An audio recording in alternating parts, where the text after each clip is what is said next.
նոր սկսում եք ձեր բիզնեսը, մտավախություն չունեիք, որ համեմունքներ կարող է շատ չգնան, որտեղ այստեղի տանտիկինները ամեն դեպքում այն ժամանակ դեռ այդքան շատ համեմունքներ չէին օգտագործում, թերևս մի քանի բան։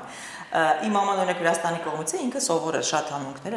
խմելիս ունել եւ այլն այդպիսի բաներ օգտագործել շատ, բայց քչերն էին օգտագործում, ես հիշում եմ, քչերն էին օգտագործում։ Լենա ջան, արևելահայերի քիմքը շատ պահպանողական է եւ շատ խիստ է։ Երբ որ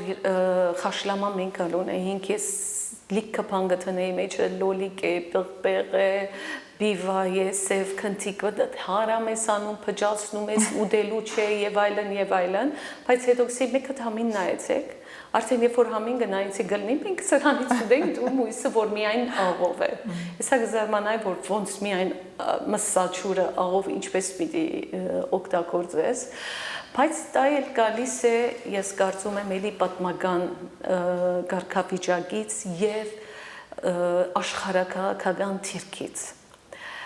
Լեռնային միջավայրում փագը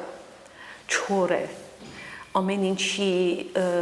բաց չէ, դա աշխարհակաղակական վիճակը, այսինքն geographic,